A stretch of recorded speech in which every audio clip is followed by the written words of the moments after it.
I'm Jamie. I'm Amari. And we're just two trying to make it.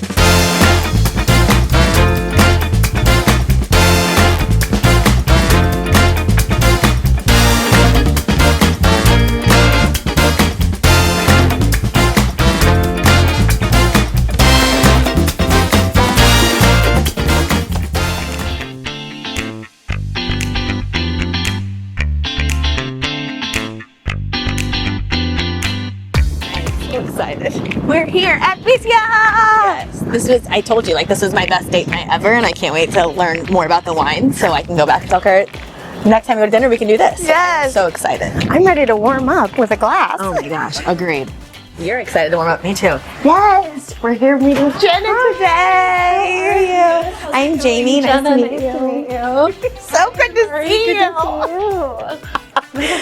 Thank you so much for having us today. It's a little chilly. It's freezing. What's up? Probably just sit down and get warmed up. Yes. All right, we are here with Jenna, and she is going to demystify the wonderful world of wine for us. Yes, and we are so excited as me and Amari are obsessed with this restaurant, and we're more obsessed to know that she's here now and that you can come here on almost any given night. Yeah. And she'll be here to help I you. am here every night. Yeah, That's Tuesday through crazy. Saturday. That's wonderful. So maybe a little bit of backstory about you. How long have you been with Vicia, and more about your journey to becoming a sommelier? Okay, so I've been at Vicia for over 3 years. I came here having been a bartender at another restaurant, doing my own R&D and kind of opening and closing the place. But I was just looking to see what else St. Louis had to offer, and I had already done my introductory sommelier certification with the Court of Masters. Oh my goodness. I got a scholarship for that. So let me stop you. Yeah. Because Amari is a world traveler and she knows it, but someone like me, a year ago, whenever we started this journey, she's like, oh yeah, I met this sommelier in Africa. And I was like, okay. And she's like, Jamie, it's a big deal. People, not the average Joe, knows what a sommelier is. So can you, first of all, am I saying it correctly? I think however you say it is perfectly fine. Okay. A lot of people say it in different ways. Someone used to make fun of me how I used to say it. So. Okay. So tell me, Nice guys. So I heard you refer yourself as a somm. Yes. Yeah. So can you explain to me what they are? Yeah. And somm is the shorter way. So if I would go in, I educated if people come in to this restaurant and they want, is your somm here tonight? That's the proper way to say it? Yeah, you could say, ask if the somm is here, Okay. or if you can ask to have the somm come to the table. There you go. A somm is technically a person who is in control of a wine list for a hotel or a restaurant. Okay. They are the wine steward. They curate the list. They store all the wine. They make those selections. So it's a special person for wine and beverages. That's educated. Yes. Okay. And they know a lot and study a lot about tasting, wine laws, the geography, the history of wine. So there's a lot that goes into it, but the position itself refers to somebody who works at the hotel or a restaurant and is in charge of the cellar. I think that is very important because a lot of people, I think, call themselves a somm, but they might not be actively working in a restaurant or in a hotel curating a list. And that is sometimes the difference. I know people who are certified advanced sommeliers, but they don't actively work in a restaurant, so they don't refer themselves as the somm because it's not their job title. Okay. Yes. Be a hobbyist sommelier. Okay, now I know I interrupted you, so go back to telling us about to become the somm. So I was bartending at a sparkling wine bar, and I had already been interested in becoming a somm. I looked into it. It was kind of lucrative, but also very expensive. And then I saw that there was a scholarship available through the Court of Masters, so I applied for that. And there was also another scholarship with Somm Foundation, and I applied for that one too. So I funded it originally by getting scholarships to pursue the introductory somm course. Nice. And it kind of just took off. I've always enjoyed wine. Yeah. I kind of connected to stories. The first time I think I've had rosé that wasn't white Zinfandel. Wine from my youth or mom had around the house. Yes. I had rosé in France. I was visiting one of my best friends in Deauville up in Normandy, and it was like winter and we would just have wine with like our lunch and our dinner, and it was always a rosé. It was like the house rosé. So I always connected like those moments to the wine that I've had and the people that I've shared with, and it's just been like a little fun passion. So Yes. yes, That's a nice place to have a rosé. yeah, That's right. that's how it all kind of started. Like I've watched documentaries, like Somm was the first documentary I saw about the job and like people going through the court to become master sommeliers. Yes. And that was really interesting and Yes. always something I wanted to do. Which is how I kind of got introduced to it. Yeah. We were kind of talking about our show and other podcasts that we enjoy, and YouTube was my first introduction to it. People taking their test to become a master sommelier. And I was like, this is a whole fascinating world. Yeah. If you hyperfixate and you like history, culture, art, like travel, like studying wine is kind of like an intersection of all those things. You have people, you have land, the history of it, culture, language, it all just comes into place. So I love to travel and I love learning about people, culture, just art and history. And it kind of just all connects with like food and wine for me. Like I love hosting, so. Yes. Yeah. Next level for sure. What was I going to ask you? I forgot. Maybe you can think of one. Okay, so obviously we know like Valentine's Day is coming around. That is the busiest time for me and her. Yeah. Obviously, you know. Flores, yeah. And I'm dipping strawberries. Yeah. 20,000. Yeah.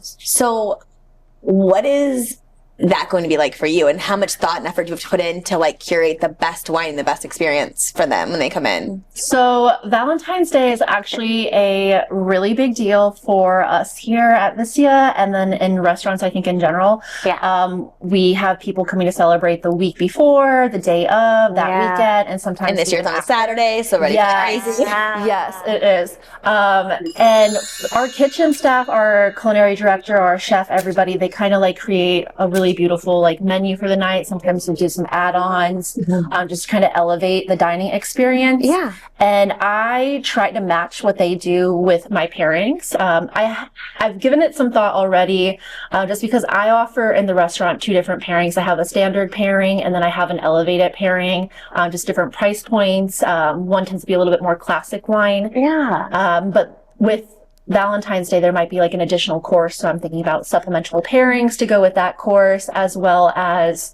what I might be pairing, because I don't know what the menu looks like. But I know there's going to be a lot of pairings. So, Okay. yeah. I think that's so fun. No, it's incredible. It's a lot of homework. Yeah.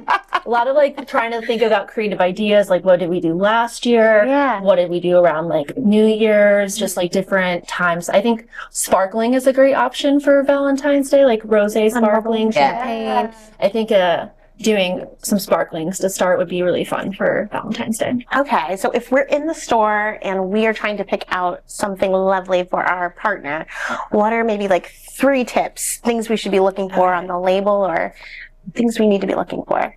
I think my 3 tips would be like, 1, where are you shopping? Okay. Oh, so where should we be shopping? Yes. I think the other thing is to consider who your person is, who you're shopping for, and if it's going to be like shared in a moment together. Yeah. And then think about what you're pairing with. So Parker's Table would be a great place to shop around here to get wine.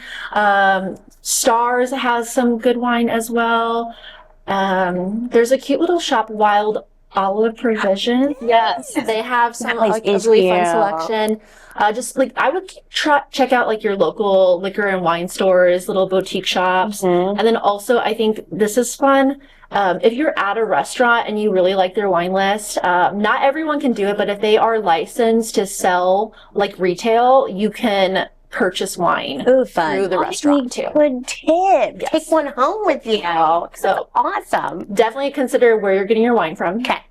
Definitely look at those smaller boutique shops. Consider like that. a restaurant. I'm all about shop small anyway, so I love that. Like shop local too. 100%. Shop local, support your businesses. Yeah. 2, who you're sharing it with and like what the occasion is. Like I enjoy celebrating a lot of my big wins and moments with champagne. Every time something has happened, like I'll get a bottle of champagne and kind of like celebrate it. Yeah. And what's your favorite bottle? I was Oh going my to say, God. what are you drinking right now? I just got a new home. Yes. So before we go, I think that would be fun. Yes. We put a bourbon room in there, but how fun it would be for the champagne. So what champagne is like? I had my first bottle of Jacques Solos recently after I passed my certified exam. Oh, fun. It was a non-vintage, but Jacques Solos is kind of like a smaller producer. The wine was a little bit more oxidated, definitely had more aromas like nuttiness, a little bit more of that like manzanilla kind of like sherry flavors, and they do some aging in barrel. So it was really fun, and it was very like much darker in color. So I think that's a really fun one. And what's an investment on a bottle like that? Ooh, that one. I mean, just like our viewers, like what kind of investment? If like You're definitely paying hundreds of dollars. Hundreds of dollars. Okay. That one costs. That's fair. Just for like the, I guess at cost. For restaurants and stuff, those bottles are around like $200, $370. Yeah. So if it were on a retail list, probably at a wine store, you're looking close to like $300 to $400. Yeah. I mean, but again, celebrating. my husband's a bourbon guy, and that's actually people collect. Yeah. We collect. That's like I gave him some bottles for Christmas, and he's like, "Hey, open." I'm like, "Oh, don't share with everybody, okay? Like, share it with us, maybe, but don't share with the cousin, okay?" My question for you is, when you brought up like, you have to. I mean, it's enjoyable. It's an investment. Yes. Yeah. When you talked about my husband has always liked mead wine. Really? Yes, there was two brothers that did it in Herman. Yes, I know exactly. And the family. Yes. Wow. And they went to Colorado, and now they've opened their winery there. But so, like, do you ever like taste any mead wine? Do you do any like the honey? I have, yes. I've definitely had some in like Mexico, at a Michelin restaurant. It was part of like the dessert. And then my mentor, Alicia, she is an advanced som sitting for her master som this year. She actually has her own mead. It's like award-winning as well. Gosh. It was something I found out like a year into knowing her, like she does mead. I'm gonna have to get information from you. Yes. Like my husband would love it because said we would go back there for it. He loved it, and then they've moved. So, but he's a bourbon drinker, so like the mead wine would be more his like it's a little thicker, a little darker. Yeah. Oh my goodness, that's incredible. It is fun to know that. I am excited to hear more about the master, like the process. Yeah, the process of that, because a lot of people might not know. It's really intense. There are several things that you need to identify and know to get this certification. It's a lot. Yeah. Do you think you'd ever sit for it? I thought about it before. Definitely. It's something I like having a long-term goal, and I also like I love studying. I love learning and pushing myself to do new things. So it is something I have considered. I don't know if I will at this moment, just because I just finished certified. Enjoy it a little bit. Yes, Take it in a little bit. You have to sit a whole year plus before you can even apply to sit for advanced. And then the amount of information you have to know between each of the levels is a huge jump. So how much information do you have to know now at your level? A lot. Yeah. A lot, yeah. So like, what do you, to be a som, like you have to be able to like smell it and tell me what do you have to be able to do at your level? So at certified, you have to have just like the whole base of knowledge on viticulture, like what wine is, the different vitis vinifera, grape species, oh my goodness, varieties. How many grape species are there? Oh my God, thousands. Oh my God. Yeah. If you're talking about varieties, even just in Italy itself, they're just like different clones as well. Yeah. So they can create they're always constantly making like. If you ever want to humble yourself, just study Italian wine. Like it is so much. To take it. I mean, I'd like to taste a bunch of Italian wine. Same. Yeah. That's amazing, though. No, it's Yeah. incredible. For the certified exam, my day for the test was set up this way. I had to go in. The first part was blind tasting. They give you 4 wines, 2 whites, 2 reds, and then you had to deductive taste. And you don't have to get them right, but you have to show kind of like your tasting skills. Yeah. Like, you look at the wine, you identify the color, you kind of identify the viscosity, how much alcohol is probably in it. Oh my goodness. The notes on the nose, the notes on the taste, and then you kind of deduce like what wine this could be based off of what you say it smells like, what it looks like, what it tastes like, and then you figure out kind of like what part of the world it comes from as well. Wow. And you do that for 2 whites and 2 reds. Like, are we talking about down to the country? Down to the country, yes. Yeah. And like for that exam, you don't have to get it right, but you have to show your thought process. A little bit of knowledge about it. If you How you right like, there. I think if you don't get those, if you can't show accurate deduction of the wine or get to the part of the world it could be, then it's going to be wrong. So my tasting was actually really good for my certified. And you have to do those 4 wines in about like 45 minutes. And where are you going to take this? All over the country. Okay. It's usually they have them every few months or so. You register for it, you pay for it, and then you have to travel to go there, get your hotel. And then, So you didn't do it in St. Louis? No, I did it this time. I did this one in Nashville. Certified I took in Nashville, so I just drove down there, had a hotel for the night, and then the next day I woke up, took my exam, and then as soon as I found out I passed and stuff, I got my belongings, got in the car, and drove back to St. Louis. It was a day.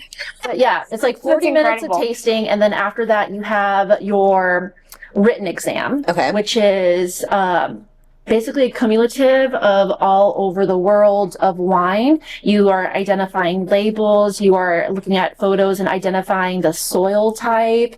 You are answering questions, filling in the blank, multiple choice. It's everything, including how many questions? Oh man, I think it's around 38 or 40 questions. It's not a lot of questions, but it's all over the world. And then beer's in there too, sake's in there. Oh, wow. Because you have to know spirits. Back in the day, you also had to do cigars. So can you, so are you technically a som over some of those things too, or no? I mean, as a som is a person, like is the job description, who has this knowledge. So technically I have the knowledge. But your expertise is? It's mostly focused on wine, yes. Okay. But you do still have to do like hospital. And then, so there's that's the theory part of the exam. And then after that, the third part of the exam is hospitality, where you basically play restaurant and you have a master som sitting at a table. They usually give you like a scenario before you go into the room. Are you a nervous wreck? Not nervous. I was pretty calm, but I would say I was a little irritated that day just with like other people and like trying to remain in my body, be present, and then focus on what I had to do while other people are, talking or kind of like feel like making it like even heavier of a day for people. So I just tried my best to focus on what I had going on, be present in my body, and like focus on the task. So they give you a scenario. You play mock restaurant, and then you enter the room, and then they're just like, sommeliers, you may approach the table. And then that's when the clock runs. You have 15 minutes. Oh my goodness. To do the task, and then go to the table where the som is at, and then talk to them, do hospitality service, and then open like sparkling wine, like do it the proper way, while also answering questions. I was going to say, and maintaining your composure. If you don't know, you don't like pretend to know. You have to respond with, I can't recall off the top of my head, but let me just go check with our maitre d' and I'll come back with an answer for you. So you never pretend to know something you don't. You always have to go find the answer. Which that is big. Yeah, it's very typical in like dining and hospitality and like Michelin restaurants that you never pretend. You always go find the answer. Educate yourself, and then come back with the right answer for the guest. But it was that 15 minutes goes by really quickly. And they ask you questions too, like knowing, like they'll be like, oh, I was thinking about getting an Amaro after dessert this evening. Can you recommend some Amaro? So you have to know different brands, just be up to date on that. You have to know vintages of champagne. If they had a Sancerre in the Loire Valley and they asked for an equivalent of a Sancerre, but say California, so you're looking at Sauvignon Blanc, they're asking for a recommendation where you have to provide that knowledge on the spot. Guide them. Yeah. Yes. So how much of that, like, that's an intense scenario, but in your day-to-day, like, job life, do you feel like people are asking those questions, or is it okay for us to ask those questions? Like when we invite the som to the table, like do you get nervous if there like connoisseurs, like wine connoisseurs that come in and they really like pick your brain and try to? I mean, I don't think correct me if I'm wrong, is a scenario here somebody who wants to talk wine but also prove that they know more than the exactly. Yeah. I don't have many experiences like that. Yeah. Good. Because like I'm really grateful for it. I've heard about it happening. Well, and I more think of like coffee drinkers. Yeah. Okay. Yeah. And majority of the coffee drinkers, they just want it to taste good and they go out the door. Yeah. Probably one out of every few hundred, I'll get one and they come in and they're like, and this and that and that. Yes, and they want to say the craziest word that I don't even understand. I'm like, just tell me how to do it. Yeah. So do you ever but not very often? I haven't had that experience, and I hope I don't, because I want to talk to people about wine, especially if they're excited about it. I want to educate them. I want to learn from them. I want to learn about their taste, but also if I can get them to appreciate my wine list or try something new that they haven't before, that is something. And is that really the goal? Like, that is the goal. I want people to drink wine. I do. I want people to drink what they enjoy, what they like, but I want them to drink wine. And try something different. Maybe try something different. But if they're drinking wine, I'm happy, because there's a grower who's growing grapes, dealing with things outside of their control with the harvest, weather, just things you never know. And keeping them in business, keeping generations and families in business for years. Beautiful. Here first. Yeah. Ask. You can ask. It's okay. She wants to answer the question. Because it probably is. I mean, it's intimidating for me when I get this wine list. I mean, like, if I know I had someone like Jenna, it's like, hey, I totally get it, girl. Let me explain everything and like what brings. Because what did you say it was that I had here whenever they chose the food, they brought the food out? We had the let us cook for you option. That was amazing because I got to experience so many things I would not normally experience. So it would be great to know I can just have Jenna also do some great wines to go along with it and a whole different experience. I think that's really does. It just really kind of elevates it. You're having your meal is being curated by the chef, and then your wine is being curated by a person who is really just trying to complement the items, because the food is a star, but wine is also kind of its own little star too. And I never want one to like overshadow the other. I just want it to kind of be like a symbiosis and a nice little ecosystem where they just highlight each other or like bring out different flavors. And how often are you changing? Like, how often are they changing their menu? And are you, how often are you guys changing? We have a seasonal menu, so the kitchen does change it seasonally, but those changes happen like very few items at a time get changed, or subtle ingredients get changed. Right. And then my wine list, at one point it was changing quite frequently. I've been very consistent the past like 2 months of keeping my list very, very much the same right now. Yeah. But my pairings change a lot. Okay. It could be like what I have available, what is in my cave. Yeah. It could be random, like just by choice. Yes. I did try to create something for my front of house staff that we would just basically have the same wines for January, so they can learn about them, but also if it was slow or I had to leave for the evening, that they could feel comfortable pouring wine for their tables themselves. So that's something I'm trying to do, but like it does change quite frequently. So if I was to do Let Us Cook for You, and that is what, 4 or 5 courses? It is 3 courses. 3 courses. Yeah. Okay. So 3 courses. Are you changing out my wine every course? wine pairings are a wine with the first course, Okay. a wine with the entree course, and then with the elevated pairing, I have a little dessert wine with the dessert course. Fun. I know. It's Fun. Okay. Maybe we could do like some fun rapid fire questions. What is your favorite Somm tool? Just my wine key. I got a really nice wine key as a gift for passing my exam, so that one's my favorite tool right now. Ooh, I love that. Everyone needs a nice wine key. Ooh, okay, this is one that I always wondered. When the Somm comes to the table and you pour a tasting, what is that for? Like, what are we looking for? The taste is to see if the wine has any faults, if it's a good wine.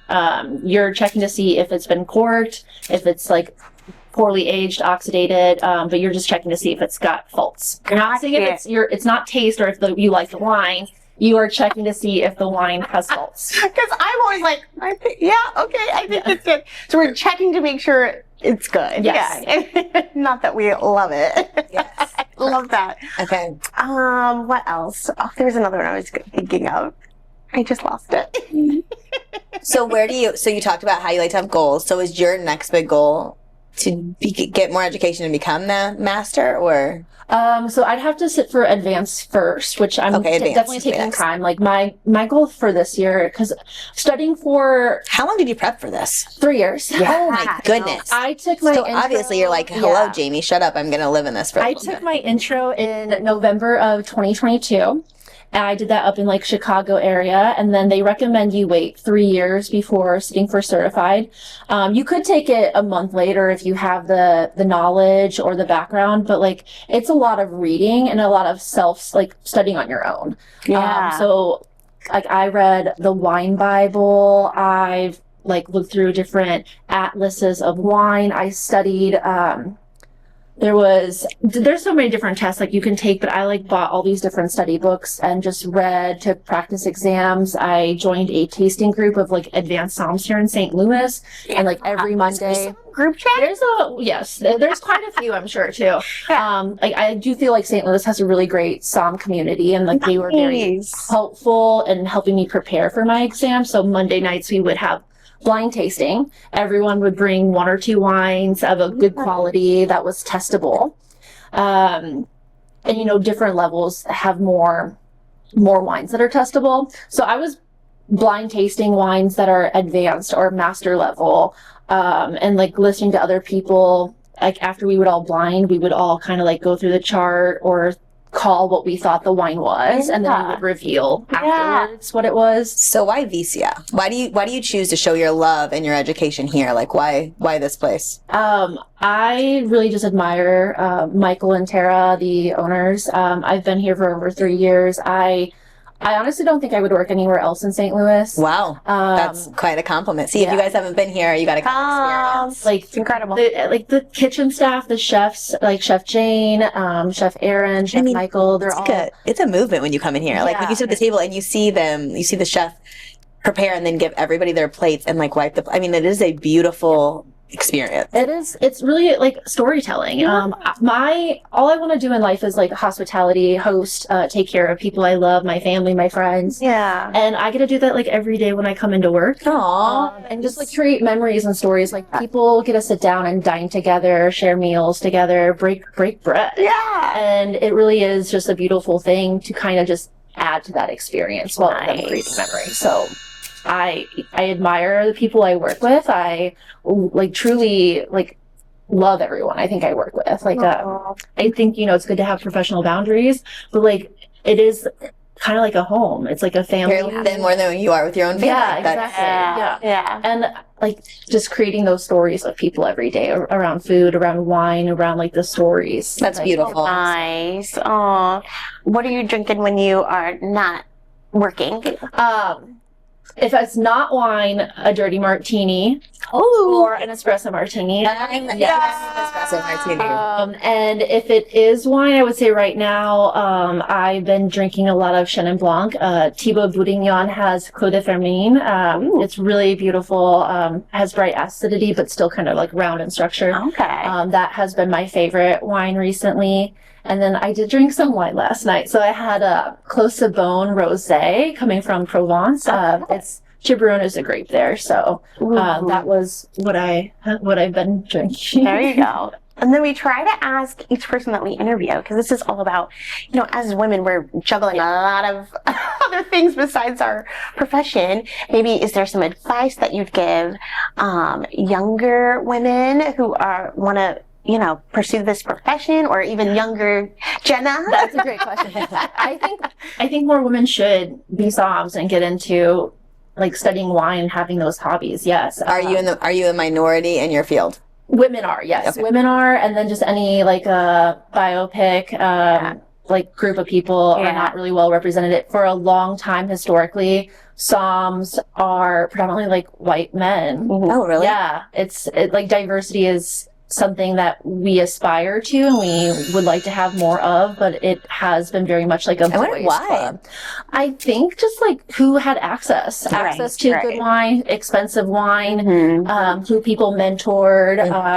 But yeah, historically it's been predominantly like men and predominantly white men. Yeah, well, good thing people like you are changing that. I know. I'm strong, independent. I feel like I'm glad you're changing that and making a difference. And honestly, I guess I felt comfortable with you today. I was completely honest. Oh gosh, I don't know what we're getting ourselves into today because I don't know. I'm excited to educate myself and come back here and experience this with you, though. Yes. Oh my goodness, I apprate you so Thank you so much. Thank you for sitting with us today.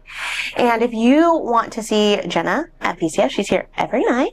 And like we said, ask questions. She loves to answer them. And have her pair something with your meal. It's incredible here. Yep. Thank you. Thank you. Thank you. On the next one, like, subscribe, share.